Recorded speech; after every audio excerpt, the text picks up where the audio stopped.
Hey, what's up? This is Diesel, and okay, don't worry, guys. I'm not finished my rebookings. I'm gonna get back to my rebookings, but this was a video, guys, that honestly, I really feel now that I'm gonna be like 30 in 3 years, I feel I need to do this.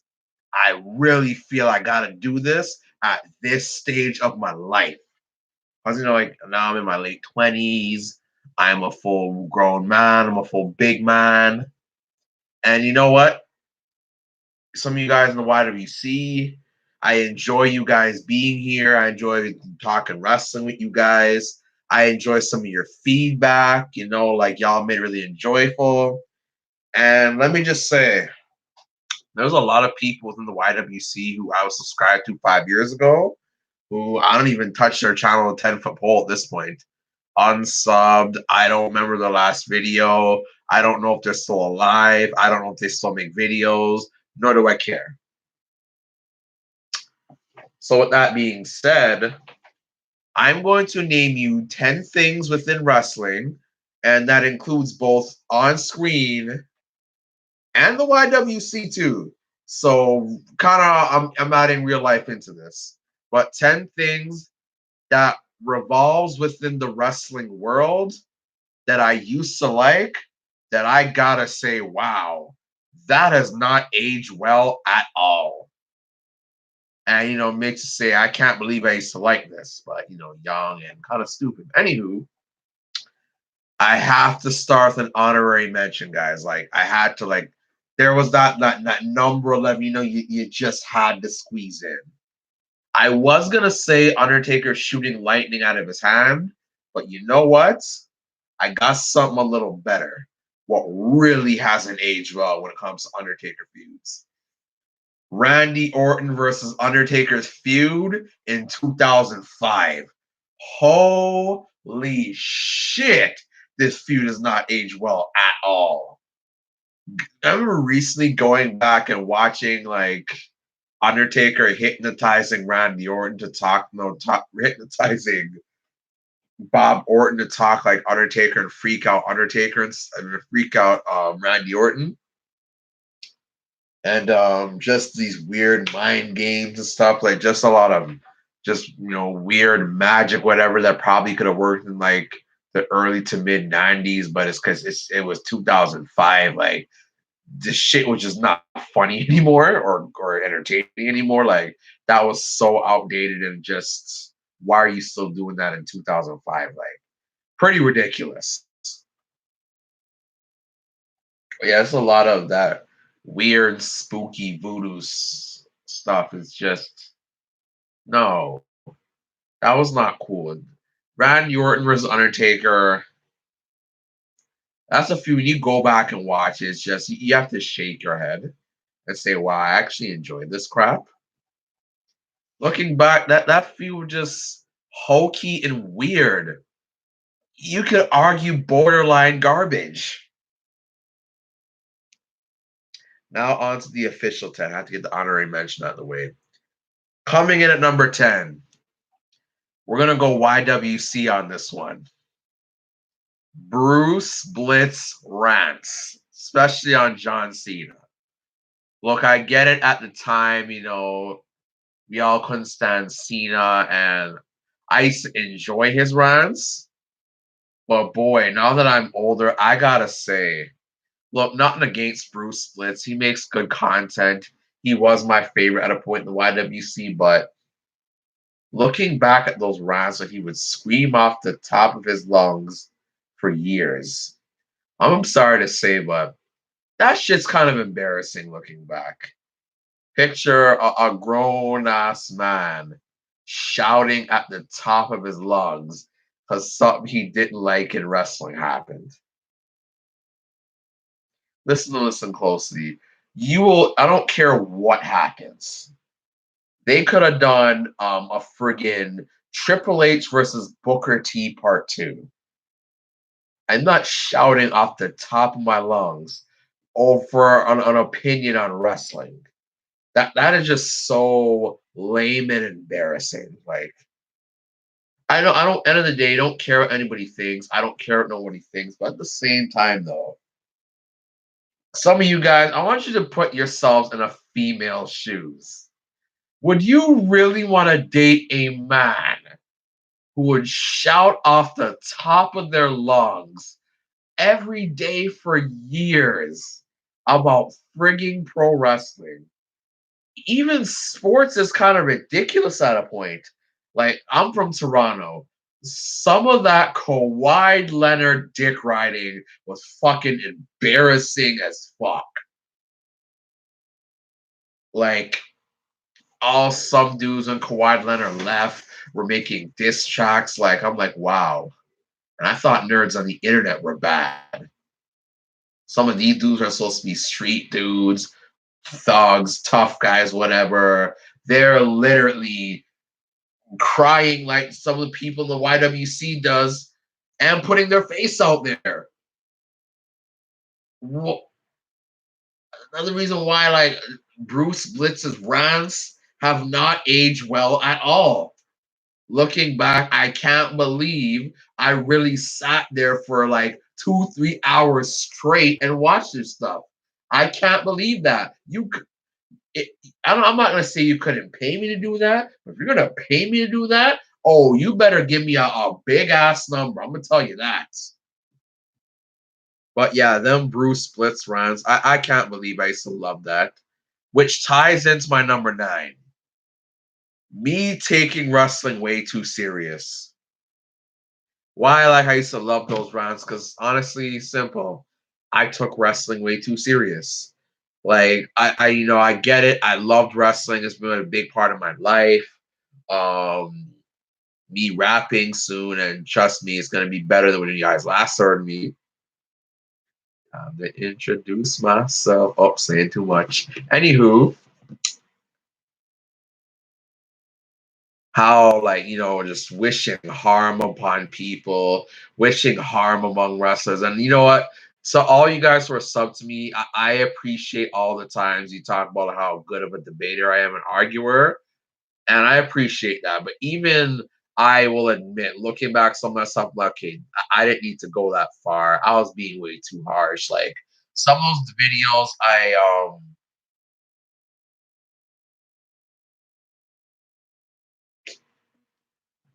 anywho, sorry, so some stupid ad came up. Sorry guys, but some of those videos I deleted because I got angry a while ago back with the whole Daniel Bryan situation in 2015. There's a few I regret taking down, but some I don't regret taking down because it's like I took shit way too serious. Like I was getting over emotional, I was getting too angry.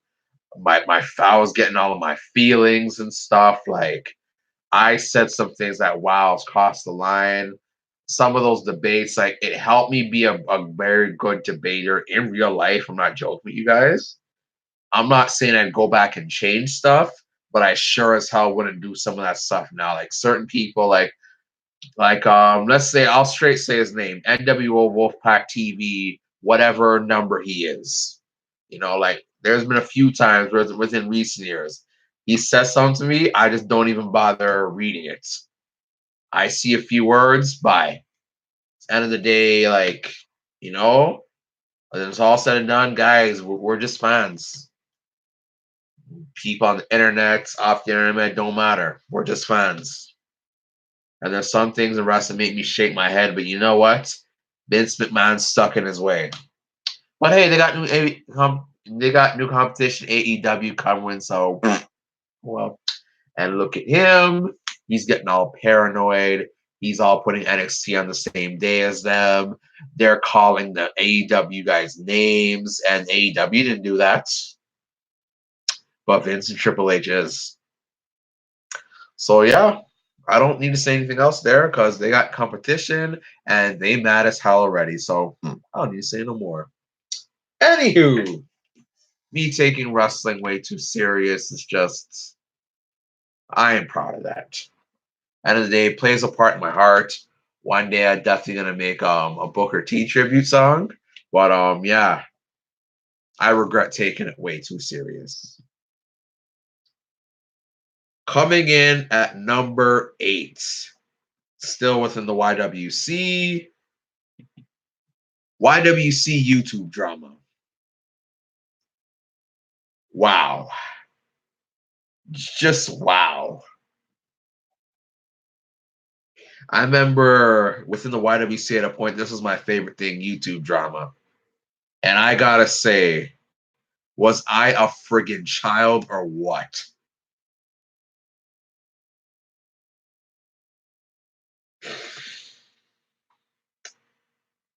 What makes it worse is like these were men older than me.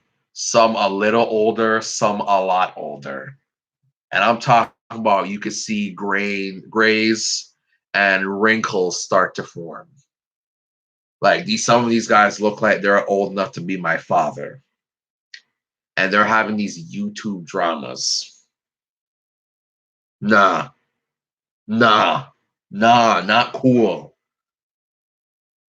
And the messed up part is that those infamous YouTube dramas back in 2013. Christian, what's up, Christian? You all right?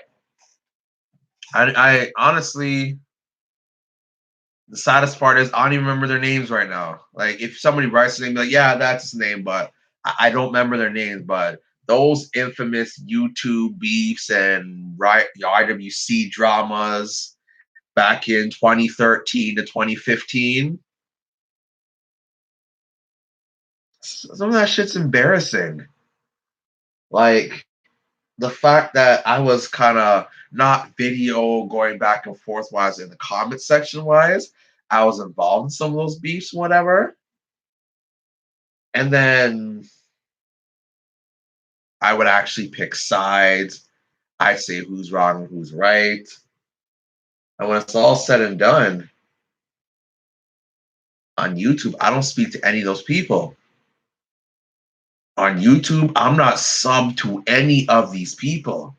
Are any of them sub to me? I don't know. And to be honest with you, I don't care either. I really don't. I don't even remember these people's names anymore.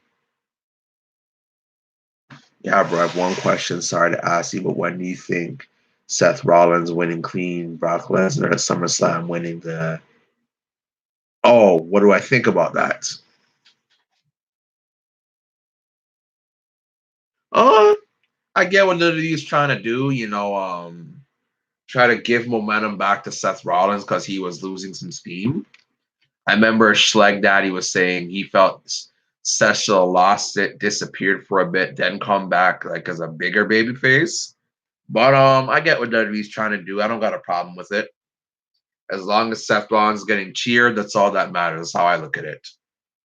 But if he's getting booed, then you got to do turn the man one day. But anywho, back to what I was saying with the YouTube drama. Like I felt like a friggin' 5-year-old looking back. Like some of that stuff I really found entertaining. In this day and age, I don't. And it's like everybody who was a part of that big YouTube drama, I'm sub to none of them. Yeah, I remember some of their names now, but I don't even care to say it. But I don't hate them now, but they're just not relevant to me.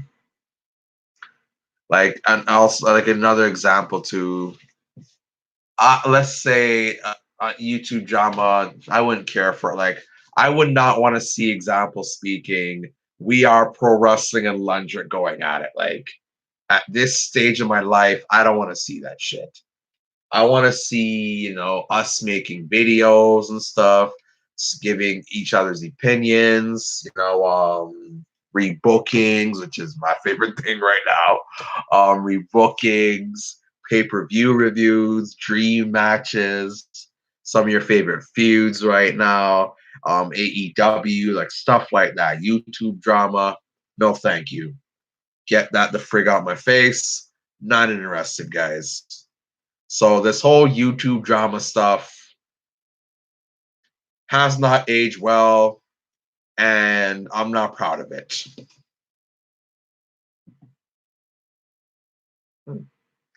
Coming in at number 7, my hatred for John Cena. Long story short, so very unnecessary. Like he was getting boring. Like let's put it this way: if you put this John Cena era here today, I'm just not gonna watch. Simple as that. I'm just not gonna watch. I'll talk something on the internet with it, but I'm just not gonna watch. I just come back occasionally, check out the pay-per-views, whatever. But like put the John Cena at his peak today, and if I hated it that much, I just wouldn't watch it religiously. And I'm gonna tell you guys the truth. The last time I watched Raw religiously, like week to week, 2012. Yeah.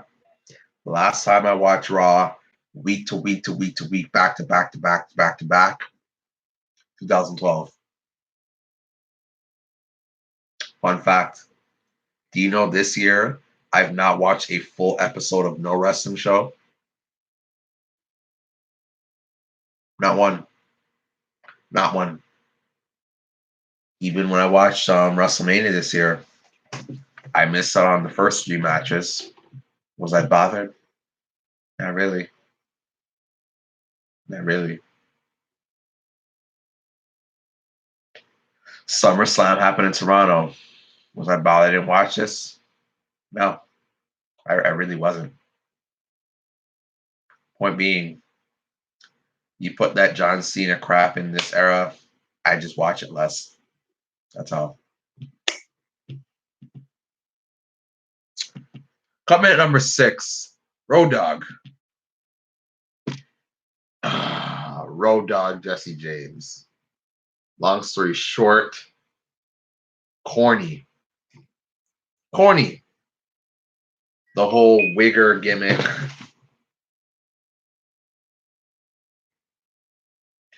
And the whole, wigger gimmick. The way he was talking, his slang. I just didn't find it funny. It was lame. The way he danced just looked embarrassing and just lame and pathetic.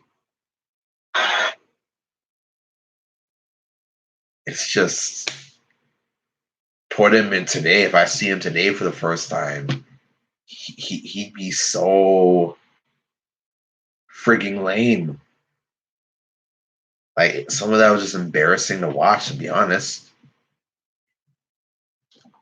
Point being, he's just so lame.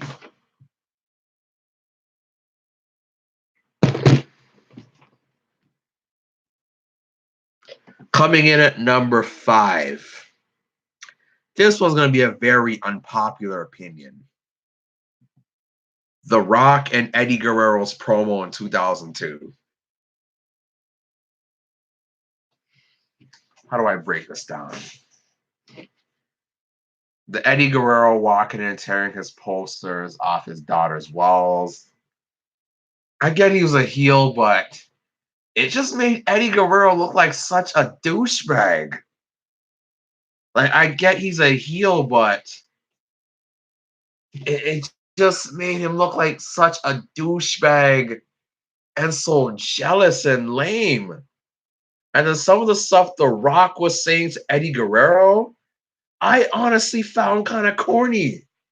Like, you know what, guys? Looking back, I'm going to be brutally honest with you guys. That Rock Eddie Guerrero promo was an example that Rock was getting so stale as a babyface. He was stale at that point. I mean, they had an awesome match together, but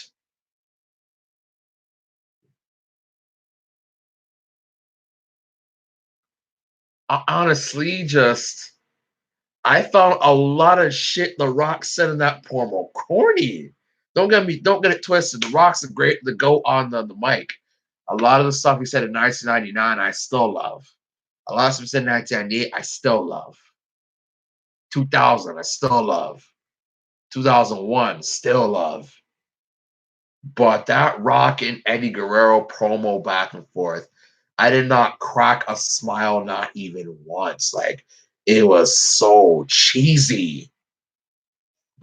You remember the time when Tyrell Magnus was doing a video hating for the corny character of John Cena I respect the man, but the character, oh my God, I hate when he buried the Nexus. I hated that. Tyrell Magnus. Who's that again?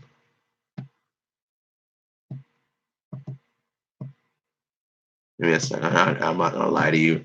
I don't fully remember who Tyrell Magnus is. Oh, him, the reaction guy. No, to be honest with you, I didn't even see that video.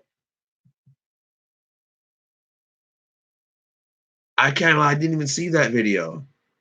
But no, I hate him when John Cena buried him and stuff. The whole respect the man, but hate the character. I mean, to me, I viewed Cena as a real life douchebag. I can't lie to you. And then you hear all these stories. But I gotta be honest, I don't remember. I never saw that video, so I couldn't even truly tell you. But now he gave up on wrestling. Well, a lot of people have.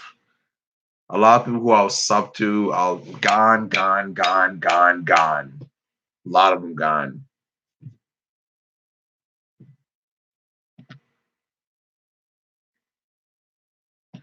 Coming in at number 4, a lot of things DX did in the late 90s, especially the Shawn Michaels Triple H version. Them the worst. A lot of stuff they did has not aged well at all. The hot dog jokes, the penis jokes, a lot of stuff Shawn Michaels said I thought was kind of corny looking back. And you wonder why the DX saying 06 is kind of cheesy because it was already cheesy, but it was new and no one did it before. So that's why people loved it. But looking back at some of that stuff, I can't enjoy that no more. I'll tell you the worst me. The worst that aged so terrible is the Merry Christmas. They pull off their shorts and their asses are showing. Nah, nah, no. Like I enjoyed the Shawn Michaels Bret Hart promos back for because that was real and they didn't really like each other. Like you could see tension, but the jokes and stuff, eh. And then we will never use the word beep, beep, beep, beep. Oh, beep. Watch your beep mouth. Oh, beat me. God damn it, beep. That shit's not funny. Beep. Yeah, that's just not funny. It's not funny. And let me tell you something. If DX were to come in today's generation, I would find it so freaking corny and lame. Even I like the DX Army, but even when Triple H says locked, cocked, and ready to unload, his delivery just sounds like he's trying to be funny. I'm gonna say this though, I rate Triple H for wanting to break out the DX character right around WrestleMania 15 because he knew that shit was gonna get so stale and corny if he continued doing it. DX was not a gimmick meant to last years. He kept it short and sweet and knew I gotta move on from this because fans are gonna shit on this very soon. Like Triple H is smart for that, and he was smart to really completely change his character to some funny baby face, which is not so funny now, to a serious aggressive heel. DX, they haven't aged well. In all seriousness, this whole DX versus NWO, who was better? That is one of those arguments that seriously needs to end. Arguments that seriously need to end within the wrestling community. NWO versus DX. I am sorry, there is no comparison. NWO by a long slide was far better than DX. I could tell you NWO has still aged great. Still to this day, they have aged great. You're comparing the biggest gang in pro wrestling to the cool kids in high school. What kind of comparison is that? And hell, I'm not saying the Nation Domination is better than DX, no. But I feel this stuff has aged a lot better. Hell, if Nation Domination came out today, especially in this racist environment, oh, I'd be behind Nation Domination big time. Big time, big time, big time. I remember for New Day, I'm like, ooh, I hope they're doing that. And we didn't get that. But yeah, DX is not aged well. A lot of their crap is corny as hell. And it was, looking back, it was no surprise that it was corny in 2006, 2007 because it was corny back then. It was new, innovative. That's why people liked it. When you get older, it's like, whoa, I used to like this crap.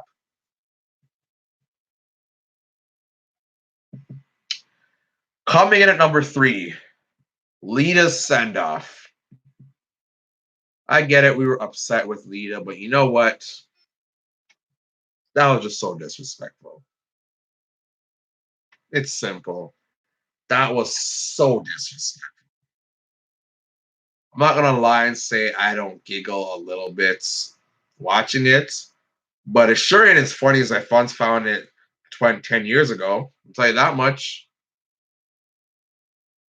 Now that years gone by, I've gotten older. I don't find that as much entertaining. Like how a legend is sent off like this and he gets embarrassed and she gets embarrassed. Not really funny. Coming in at number 2, how Matt Hardy handled this whole situation. Sure, it got him over. Sure, it got him a job. But in hindsight, Matt Hardy looks really lame in that situation. Edge, that was a shitty move on Edge sleep with his homeboy's girlfriend. Who knows? Maybe Loki, Edge never cared for her. Never cared for what's it called? Matt Hardy the whole time, but still, that was a scummy thing to do. But end of the day, how Matt Hardy handled it, like he went out a serious weirdo. Like that wasn't a great look. And some of Matt Hardy's actions, I gotta be honest with you, you can kind of see why Lita got sick of Matt Hardy. And I don't blame her either. And coming in at number 1, Crime Time. In my humble opinion, this was a massive coon gimmick. When white people make stereotypes about black folks, this is one of the biggest faces of stereotypes white people love to see with black people. They were over, yes, but it was for the wrong reasons. Let's call it what it is. Majority wrestling fans in there, they're mostly white. And a lot of white folks who only love black folks and their coons and buck dancing, Uncle Tom's, whatever you want to call it. But most of those white folks who only love seeing black folks when they do stupid stuff to entertain them, this was a huge example. Like, I find Crime Time cringeworthy to watch in 2019. If Crime Time came out in 2019, they would have got some serious backlash for that. I believe they could not pull off Crime Time in 2019 without backlash. I can't believe I used to like that. And unfortunately, I had friends who tell me, Jamil, you really like this? This is so friggin' stupid. And it's like, wow, my friends were right. Crime Time was a stupid as hell gimmick. It was stupid as hell. And I liked that crap back then. Let me hold this L. But yeah. Ooh, 30 minutes. Give me your feedback. Tell me, some of the things you like that I said. But you know what I want to hear from you guys? And don't worry, I'm going to get to the rebooking just now. I got quite a bit in store. And I just having so much fun writing it that, just but I'll get to that. But I want you guys to tell me and write me down some stuff in pro wrestling that you used to like that have not aged well to you at all. Okay, and P.S. I'm going to tell you what inspired me to do this video. Lundrick's rebooking for SummerSlam 1999, and he said how looking back that whole build-up with Triple H, Stone Cold, China, can't even really say Mankind. Mankind was in the match, but was he really in the build-up? I don't even remember. But how that was kind of crap looking back. And Lundgren, I remember you said how if Stone Cold did not want to put over Triple H, did you think he was going to really put over China? Let me answer your question. When Mark Merrow got powerbombed and laid out by Sable, shortly after that, he was supposed to wrestle Stone Cold. You know what Stone Cold said? I'm not wrestling him after he got beat up by his woman. A lot of wrestlers were turned off by that and said, I'm not wrestling you. Just for that. So if Austin did not want to wrestle Mark Merrow for Mark Merrow letting his woman beat him up, you really think, guys, Austin was gonna put over China? That's friggin' hilarious.